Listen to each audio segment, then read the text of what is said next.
What was it like playing with that guy? Because I've heard some real interesting stories just about him and then also his weight. And I'm curious about it too, because as a Winnipeg Jet resident and we used to work for the team and used to collect a paycheck with that logo up in the top left corner, still kind of feel like we got left high and dry with that guy. No, you know what? Buff was an amazing human, right? He loved the game. That's it. He played the game because he loved it. And when he didn't love it is when he left. Buff was, there was no other person out there like Buff. I think of the year he was playing at like 270, moving like he's 170, sniping like he's 300. Like there was no other.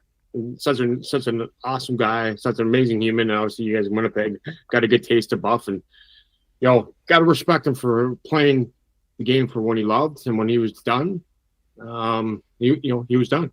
And now, when's the last time you heard from Buff? Well, Buff's in Buff's little world, and to be fair, Buff's out in Minnesota fishing. Apparently, he's a pro fisherman now. Oh, yeah, that's been Buff his whole life. He lived up in Roseau by himself, right? And I shouldn't say what I mean by himself. Small town. He got drafted by Chicago Blackhawks. He unplugged his phone. He'd rather fish than go to camp. That's Buff, right? That's every kid got drafted, no matter who you are. Oh my God, I got drafted. I got to camp. No, he unplugged his phone, so they couldn't get a hold of him for weeks. Got 3 lines in the water. And God bless his wife though, because she's been trying her best to tell him, hey, this guy with the podcast, these guys in Winnipeg, you should go on. He's fishing. Yeah.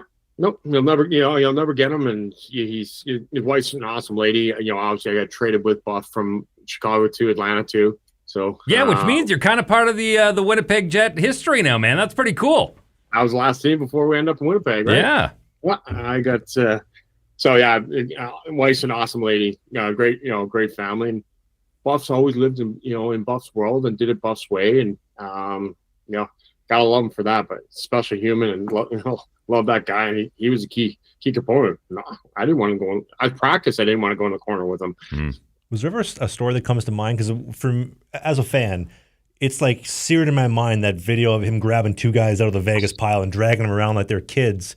I'm sure you would have had an experience. You're like, man, this guy is just powerful. Like, you can't move this man. Well, obviously we were playing Philadelphia, in the final, and you're playing Pronger, right? Pronger's another man, and just vicious, just beat you up, stick every, he goes in the corner with him and just laid him out, and I don't know if I've ever seen Chris Pronger ever been laid out before. And there's Buffs. Yeah, there's what was that hit against Mark? Was it Mark Stone? Yeah. Stoner. Yeah. I don't even know how Stoner ever got back up. Yeah. I don't even know how he's still playing from that. But yeah, Buff played 250 to 280 was his weight. Well, there was rumors when you come into camp, they're saying you have to cut weight, and he kind of went, well, I play better this way. And they said, okay, fine. And that's what his Buff was. Buff. Like, you cannot compare him having the hands, having the shot. You could cut him down, and he would. And I was truly, you try and slim him down to 230 or whatever it is. That wasn't Buff. His body, there's no other Buff in the world. And yeah, they let him go. They tried to bring him in for the first 3, 4, 5 years, whatever it was. And when he first came to training camp, and his wife trying to get him dietitians and stuff. And when you let him go, that's when he was his best. I heard a story from a pretty reliable source. Like you mentioned, you reliable sources, eh? Well, we already gave up one of them already early in the show, but yeah.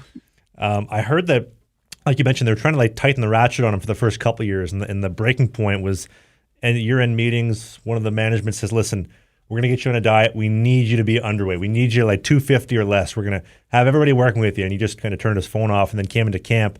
He came in at 275, which is really 325. They fired the entire nutritional and strength and conditioning coaching staff.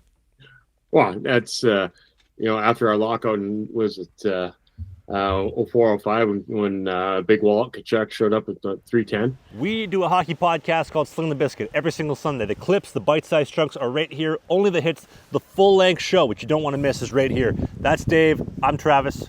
We'll see you soon.